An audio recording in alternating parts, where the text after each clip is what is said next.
Hello guys, welcome back to my channel. तो आज हम जानेंगे कि लाइट हाउस क्या है और इसे बनाने का मकसद क्या था।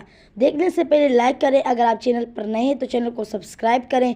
तो बढ़ते हैं अपने वीडियो की तरफ। एक ऐसी नौकरी जिसकी एनुअल सैलरी 1.2 मिलियन डॉलर है, यानी आपको साल के पूरे 33 करोड़ रुपए मिलेंगे, और वो भी सिर्फ एक लाइट हाउस को गार्ड करने के लिए। है ना कमाल की बात। लेकिन इसमें अच्छी खबर के साथ एक बुरी खबर भी है। दूसरी खबर सुनने के बाद आप ये जॉब करने का सोचेंगे भी नहीं। इस नौकरी की अच्छी बात ये है कि जब आप यहाँ काम कर रहे होंगे तो यहाँ आपका कोई बॉस नहीं होगा जो आप पर अपना हुक्म चला सके या नजर रख सके। यहाँ आप जब चाहे उठ सकते हैं और जब जी चाहे सो सकते हैं। जब दिल करे काम करें और जब जी चाहे आराम करें, फिशिंग करें या कुछ भी इंजॉय करें। बस आपको सिर्फ ये मेक श्योर करना है कि लाइट हाउस के ऊपर वाली लाइट सही से काम करती रहे, और इस काम के आपको मिलेंगे पूरे 33 करोड़ रुपए सालाना, यानी महीने की सैलरी 1 करोड़ से भी ज्यादा है। और नजर सिर्फ आपको ये रखनी है कि लाइट ठीक से काम करती रहे। ये तो थी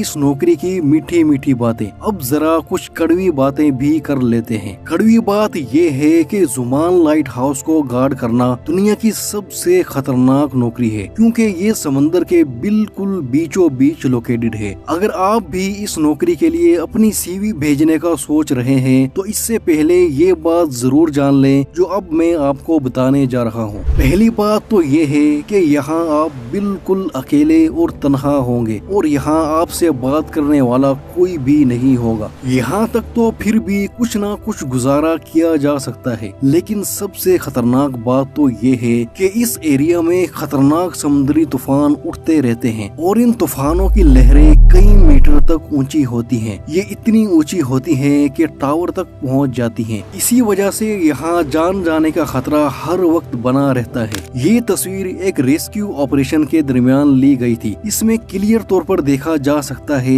कि लाइट हाउस का गार्ड किस कदर शदीद तूफान में घिरा हुआ है। अगर ये तूफानी लहरें थोड़ा मजीद ऊपर उठती तो लाइट हाउस कीपर की जान भी जा सकती थी। लेकिन अगर ये सब जानने के बावजूद भी अगर आप यहाँ नौकरी करने की हिम्मत रखते हैं तो चैनल को जरूर सब्सक्राइब कर लें। लेकिन इस अजीबोगरीब चीज को देखकर आपके जहन को ये सवाल जरूर परेशान कर रहा होगा कि इस लाइट हाउस को बनाने का आखिर मकसद क्या है, और ये बात क्या पत्थर पर लकीर है कि लाइट हाउस की लाइट हमेशा जलती रहनी चाहिए। इस बात को समझने के लिए हमें पुराने जमाने में जाना पड़ेगा, जब सफर करने के लिए ना ही सड़कें हुआ करती थी और ना ही कोई गाड़ियाँ। तो लंबे सफर करने के लिए सबसे बेस्ट तरीका एक ही था, और वो था पानी। इसी दौर में कैप्टन मार्सेस नाम का एक बहुत ही जबरदस्त सेलर हुआ करता था। ये अपने खतरनाक समुद्री सफर के बारे में जाना जाता था। ये ज्यादातर अपना समुद्री सफर रात में ही किया करता था। ऐसी ही एक रात में ये अपनी लकड़ी से बनी कश्ती में सफर कर रहा था। पानी के नीचे पत्थर की बड़ी बड़ी चट्टानें थीं जिन्हें वो देख ना सका, और कश्ती में सुराख होने की वजह से वो डूब गई। तब कैप्टन के जहन में ख्याल आया कि इसका कोई ना कोई सोल्यूशन तो होना ही चाहिए जो शिप चलाने वालों को इस किस्म के खतरा से आगाह कर सके। लेकिन ये तो सिर्फ एक प्रॉब्लम थी। दूसरी सबसे बड़ी प्रॉब्लम ये थी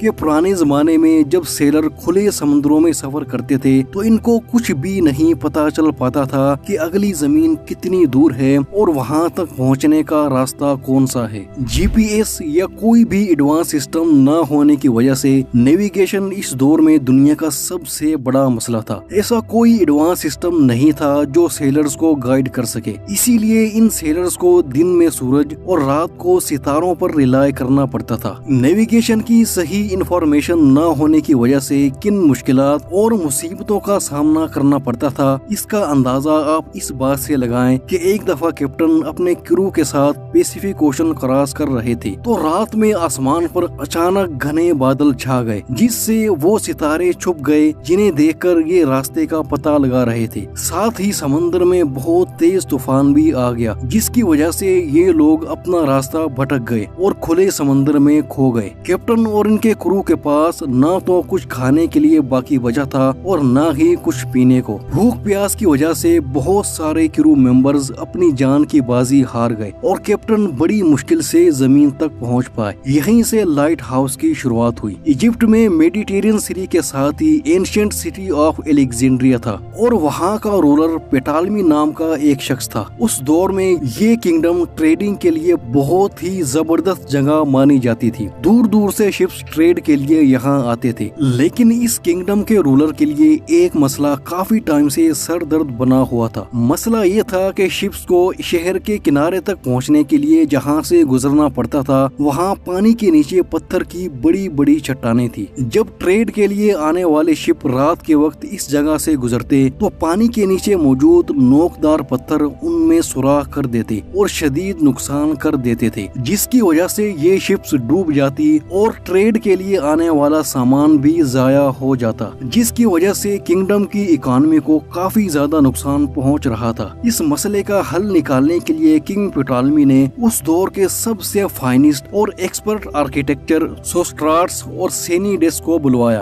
और इस मसले से निपटने के लिए उनकी मदद मांगी। उन दोनों ने मिलकर इसका बहुत ही जबरदस्त सॉल्यूशन निकाला। सॉल्यूशन ये था कि रोशनी के एक बहुत बड़े मीनार को बनाया जाए जो शिप्स को सेफ्टी के साथ गाइड करेगा और साथ ही इन्हें पानी के नीचे मौजूद खतरों से भी आगाह करेगा। किंग को उनका ये प्लान बहुत पसंद आया और किंग के अप्रूवल के बाद आर्किटेक्चर्स ने इस पर काम शुरू कर दिया। लेकिन उस वक्त वो दोनों बिल्कुल नहीं जानते थे कि जो चीज वो बना रहे हैं वो इंजीनियरिंग की दुनिया का एक शाहकार बनने वाला है। जल्द ही लोगों ने देखा कि एंशिएंट सिटी ऑफ एलेक्जेंड्रिया के साहिल पर ये लाइट हाउस चमकती हुई बुलंदी पर मौजूद था। इसकी हाइट 384 फीट थी और इसे व्हाइट मार्बल के साथ बनाया गया था। इस लाइट हाउस को रोशन रखने के लिए इसके ऊपर बहुत बड़ी आग जलाई जाती थी जिसको हर वक्त ऑयल और लकड़ी की सप्लाई मिलती रहती थी। इस लाइट हाउस को दुनिया के 7 एंशिएंट अजूबों में से एक माना गया, लेकिन सिर्फ इसके साइज की वजह से ही ये लाइट हाउस अमेजिंग नहीं था,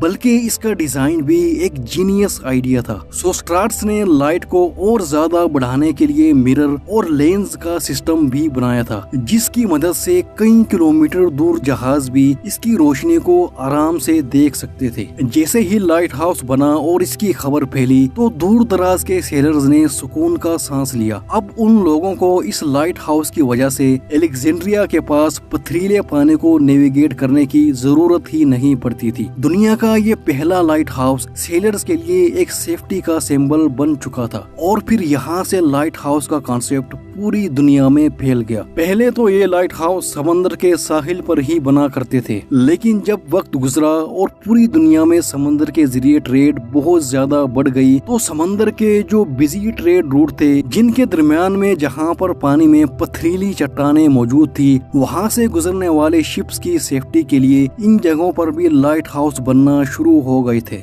यही वजह है कि समंदर के बीचों बीच डिफरेंट लोकेशन पर आपको ये लाइट हाउस देखने को मिल जाएंगे। शुरू में इन लाइट हाउस पर आग जलती थी, लेकिन ये कोई आइडियल सिचुएशन तो थी नहीं, क्योंकि इसके लिए रोज बहुत सारी लकड़ी और ऑयल इस्तेमाल करना पड़ता था, जिस पर काफी कॉस्ट आती थी। हालांकि जैसे जैसे वक्त गुजरा तो कैंडल्स लैंप, गैस लैंप और ऑयल लैंप भी आ गए थे, लेकिन मसला फिर वही था कि आग की लाइट इतनी ज्यादा ब्राइट नहीं थी। लेकिन जब इलेक्ट्रिसिटी प्रोड्यूस हुई और लाइट बल्ब की इन्वेंशन हुई तो ये लाइट हाउसेस भी इलेक्ट्रिक बल्ब पर शिफ्ट होना शुरू हो गए। इनकी लाइट आग के मुकाबले में अगरचे ज्यादा होती थी, लेकिन फिर भी ये इतनी ज्यादा नहीं थी कि मीलों दूर तक पहुंच जाए। तो फिर लाइट हाउस लाइट को मीलों दूर तक किस तरह रिफ्लेक्ट करते हैं? तो दोस्तों इसका सादा सा जवाब है लेंस। जी हाँ, 1800 तक इन रिफ्लेक्टर्स को लाइट सोर्स के पीछे लगाया जाता था, लेकिन उस जमाने के इंजीनियर्स को एक नई बात पता चली कि लेंस को अगर हम लाइट के सामने रखें तो लाइट को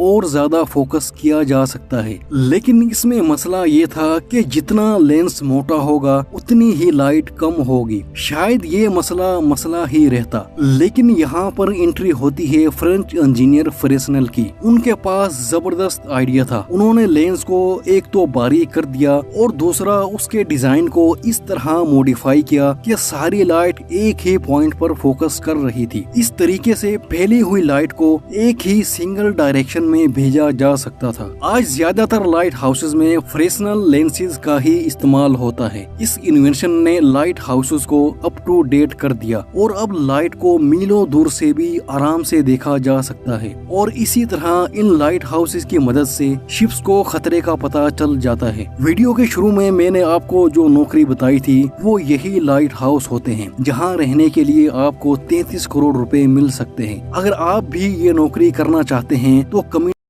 में बताइए कि आपको ये वीडियो कैसी लगी। शुक्रिया।